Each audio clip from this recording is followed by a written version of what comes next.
하나님께서 이 시간 우리에게 주신 말씀은 로마서 16장 21절로 27절까지 말씀입니다. 우리 한 목소리로 함께 같이 읽겠습니다.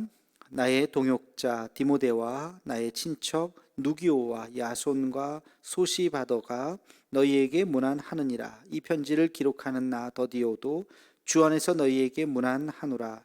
나와 온 교회를 돌보아주는 가이오도 너희에게 문안하고 이성의 재무관 에라스도와 형제 구아도도 너희에게 문안하느니라. 나의 복음과 예수 그리스도를 전파함은 영세 전부터 감추어졌다가 이제는 나타나신 바 되었으며 영원하신 하나님의 명을 따라 선지자들의 글로 말미암아 모든 민족이 믿어 순종하게 하시려고 알게 하신 바 그 신비의 계시를 따라 된 것이니 이 복음으로 너희를 능히 견고하게 하실 지혜로우신 하나님께 예수 그리스도로 말미암아 영광이 세세 무궁하도록 있을지어다. 아멘. 예, 오늘 드디어 로마서 마지막 시간입니다. 넘버링을 하다 보니까 오늘 79번째 시간이네요. 말씀을 준비하면서 이걸 80번까지 맞출까 하는 생각도 했는데 굳이 80번을 맞추는 것은 특별한 의미가 있는 것 같지는 않고, 그래서 그냥 자연스럽게 오늘 79번으로 로마서는 마치도록 그렇게 하겠습니다. 계속해서 바울의 마지막 안부의 말씀을 하고 있죠. 익숙한 사람들의 이름이, 몇몇 사람들의 이름이 나옵니다. 나의 동역자 디모데. 여러분, 디모데는 너무나도 잘 알죠. 바울의 가장 중요한 제자죠. 영적인 아들이라고 볼 수 있는 디모데. 아버지는 이방인이었고 어머니는 유대인이었죠. 그래서 믿음의 가정에서 어렸을 때부터 잘 자란 사람이 바로 이 디모데였습니다. 2차 선교 여행 때 디모데가 바울과 함께 같이 동역을 하게 되었고요. 고린도 후서, 빌립보서, 골로새서, 데살로니가 전서, 후서, 빌레몬서를 바울과 함께 같이 쓴 그런 공동 저자의 이름이 올려져 있기도 합니다. 그리고 우리가 디모데 전서 후서의 수신인이기도 하지요. 바울의 영적인 아들. 디모데를 생각할 때마다 바울이 얼마나 흐뭇했을까, 바울이 얼마나 참 기분이 좋았을까 하는 생각을 하게 됩니다. 여러분, 우리가 신앙생활을 한다고 하는 것은 다음 세대에 우리 믿음을 남겨주는 것입니다. 여러분의 믿음을 본받는 사람들이 얼마나 많이 있을까? 여러분, 그것이 가장 소중한 거예요. 먼저는 우리 자녀들이겠죠. 여러분의 자녀들이 여러분의 신앙을 본받아서 그 신앙생활을 이어서 내가 아버지의 신앙을, 내가 어머니의 신앙을 본받아서 잘 신앙생활을 하겠습니다 하는 그런 마음, 그것이 굉장히 중요한 거죠. 그런 믿음의 다음 세대들에게 우리의 신앙을 남겨주는 것, 또 내 주변에 있는 사람들에게 내가 저 사람처럼 신앙생활을 잘 하겠다, 그런 믿음의 본이 될 수 있는 것, 굉장히 중요하죠. 목회자로서 저도 마찬가지입니다. 제가 이 목회를 하는데 참 목사님 참 기억난다, 목사님 참 그때가 참 행복했다, 신앙생활 너무너무 좋았다 라고 기억 남는 그런 목회자가 되기를 또 원하죠. 우리가 이 땅에 살아가면서 삶의 그런 족적들, 신앙생활의 그런 모습들, 바울이 디모데라고 하는 영적인 아들을 남겼던 것처럼 우리도 그런 모습으로 우리 다음 세대들에게, 내 주변에 있는 사람들에게 우리 신앙의 발자취를 남길 수 있는 우리가 되기를 주의 이름으로 축원합니다. 또 거기 보면 더디오라고 하는 사람이 나와요. 더디오는 이 편지를 기록하는 나 더디오도, 이게 성경 퀴즈 대회 때 많이 나와요. 로마서를 기록한 사람은 하면 대부분이 바울 하지만, 물론 바울이 썼죠. 그러나 실제로 기록한 사람은 더디오라고 하는 사람입니다. 그러니까 바울이 아마도 이 내용을 불러줬던 것 같아요. 왜 그랬냐면 바울이 마지막에 그 눈병에 걸렸을 거라고 많은 사람들이 추측을 합니다. 갈라디아서에 보면 눈이라도 빼어 나를 주었을 것이다 라고 이렇게 갈라디아 사람들을 칭찬하는 모습이 나오는데, 왜 눈이라고 그랬을까? 실제로 바울이 그런 눈병에 걸려서 눈이 잘 보이지 않는, 그의 말년에는 시력을 거의 잃어가는 아마 그랬던 모습이었을 것이다라고 추측을 합니다. 그래서 바울을 대신해서 이 더디오가 이제 편지를 쓰면서 거기에 그렇게 안부의 글을 남기고 있습니다. 또 가이오라고 하는 사람이 나오죠. 근데 이 가이오는 신약성경에 보면 여러 명이 나옵니다. 사도행전 19장에도 나오고요. 마게도니아인 가이오, 그리고 또 사도행전 20장에 보면 더베인 그 가이오도 나오고, 오늘 로마서 16장에 나오는 고린도 사람으로서의 가이오도 나오고, 그리고 요한 1, 2, 3서에 보면 또 가이오가 나옵니다. 요한 서신의 수신인인 이 가이오가 또 나옵니다. 여러 사람이 이렇게 나와요. 이제 그런 가이오에게 또 이렇게 안부를 또 묻는, 나와 온 교회를 돌보아주는 가이오도 너희에게 문안하고. 그러니까 가이오는 바울과 함께 했던 것이죠. 이제 그런 이야기를 쭉 쓰고 있습니다. 여기서 우리가 한 가지 또 제가 덧붙이고 싶은 것은 24절에 보면, 그럼 24절은 없음 이렇게 되어 있어요. 이게 무슨 말인가? 성경에 보면 복음서에도 보고 가끔 없음이라고 하는 단어가 나와요. 이것은 뭐냐면 이 성경의 원본은 지금 없어요. 신약이든 구약이든.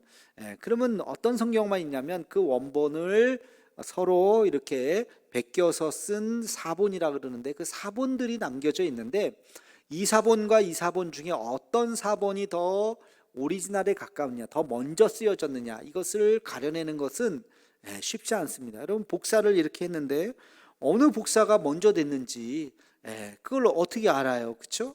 모르잖아요. 그런 것처럼 그래서 이 사본을 서로 대조해 가면서, 분명히 그 당시에 복사기는 없었을 것이고 편지를 서로, 성경을 서로 이렇게 손으로 베꼈었는데 어떤 성경이 훨씬 더 원본에 가까냐, 여러 수많은 사본들이 있습니다. 근데 가장 학자들이 오리지널 성경에 가깝다라고 생각하고 있는 신의 사본이나 알렉산드리아 사본들, 이런 사본들에는 이 24절이 생략되어 있는 거예요. 분명히 절수는 나와 있는데 그게 빠져 있던지 잘 보이지 않던지 그렇게 된다는 거예요.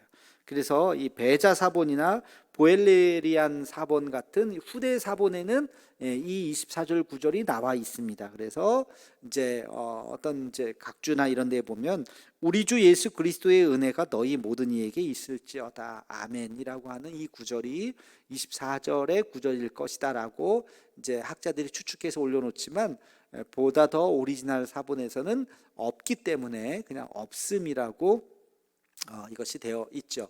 네슬 알란드 27판 이 사본이 지금 우리가 쓰고 있는 성경, 우리 신약 성경의 사본에 이제 가까운 건데요. 뭐 사본을 이해하려 그러면 나중에 한 번 더 이제 그 신학적인 또 그런 배경 이해가 좀 필요합니다. 언제 한번 제가 또 설명을 하도록 하고, 이제 그렇다는 것 한 가지만 간단하게 말씀을 드리고요. 25절에서 27절까지가 보면 이게 전체가 다 한 문장이에요. 굉장히 길고 복잡하게 쓰여져 있어요. 이게 읽어보면 몇 번을 읽어야 이해를 할 수 있는 구절인데, 간단하게 얘기하면 이 얘기입니다. 내가 전하는 이 복음은 하나님의 계시로 된 것이다. 지금까지 썼던 이 로마서의 이런 많은 복음들이 하나님의 계시로 된 것인데, 이것을 통해서 너희를 견고하게 세우기를 원한다는 거예요. 그리고 하나님의 영광이 되기를 원한다. 그러니까 두 가지 목적이 있는 거예요. 이 편지를 쓰면서 이것은 내가 그냥 임의대로 쓴 것이 아니라 하나님이 나에게 쓰라고 계시를 주셔서, 하나님의 계시에 의해서 내가 이것을 쓴 것이고, 이것은 이것을 통해서 너희의 신앙이, 믿음이 견고해지고, 또 이것을 통해서 하나님 앞에 영광을 올리면 좋겠다 하는 그런 의미에서 이제 이 25절에서 27절까지 쓴 것입니다. 여기 보면 마지막에 하나님의 영광이라고 하는 단어가 나와요. 우리가 굉장히 많이 쓰이면서 또 굉장히 이 뜻이 다양하게 넓게 쓰이는 게 영광이라고 하는 단어죠. 여러분, 하나님께 영광을 돌린다, 하나님 앞에 영광을 돌리는 삶을 산다, 이게 무슨 뜻일까요? 하나님의 영광. 우리가 마지막으로 로마서를 마치면서 이 단어를 한번 생각했으면 좋겠습니다. 하나님께 영광이 된다는 것이 뭘까? 여러분, 이 영광이라고 하는 단어는 그 히브리어로 쉐키나라고 하는 단어입니다. 쉐키나. 이 쉐키나라고 하는 것은 함께한다는 뜻이에요. 동거한다, 동행하다, 함께한다. 뭐가 함께해요? 하나님이 함께하는 거예요. 하나님이 함께하는 그 자리가 하나님의 영광이라고 하는 뜻입니다. 그러면 하나님이 어느 자리에 함께 하실까요? 하나님은 거룩한 자리에 함께 하십니다. 죄악의 자리에 함께 하시는지 않죠. 하나님은 거룩한 자리, 경건한 자리에 함께 하시고, 하나님은 악한 곳에 함께 할까요? 선한 곳에 함께 하실까요? 선한 곳에 함께 하십니다. 그래서 하나님은 선하시고, 선하신 하나님은 선한 곳에 계십니다. 그리고 하나님은 불의한 곳에 계실까요? 의로운 곳에 계실까요? 당연히 의로운 곳에 계십니다. 그래서 우리의 삶이 의로운 삶을 살아갈 때 거기에 하나님이 함께 하시는 것이고, 그것이 하나님의 영광이 되는 것입니다. 하나님은 더러운 곳에 계실까요? 깨끗한 곳에 계실까요? 하나님은 깨끗한 곳에 계시는 것이죠. 우리의 삶이 정결하고 거룩하고 깨끗해질 때, 그때 하나님께서 함께 하시는 것입니다. 하나님은 거짓과 함께 하실까요? 정직한 곳에 함께 하실까요? 당연히 정직한 곳에 함께 하시겠죠. 거짓과 불의와 함께 하시지 않습니다. 그러니까 우리의 삶이 정직하고 바른 삶을 살아갈 때 거기에 하나님이 함께 하시는 것이고, 그것이 하나님의 영광이 되는 것입니다. 하나님은 추한 곳에 함께 하시는 것이 아니라 아름다운 곳에 함께 하시는 것이고, 하나님은 비진리와 함께 하시지 않고 진리와 함께 하십니다. 자, 그러면 우리의 삶이 하나님 앞에 영광을 돌린다고 하는 삶은 우리가 거룩하게 살아가고, 선한 곳에 우리가 선한 모습으로 살아가고, 의로운 곳에 함께 있고, 깨끗한 모습으로, 정직한 모습으로, 아름다운 모습으로 진리와 함께 살아갈 때 하나님이 우리와 함께 하시는 것이고, 그것이 바로 하나님의 영광이 되는 것입니다. 쉐키나의 하나님, 쉐키나의 하나님이 우리와 함께 하신다는 것입니다.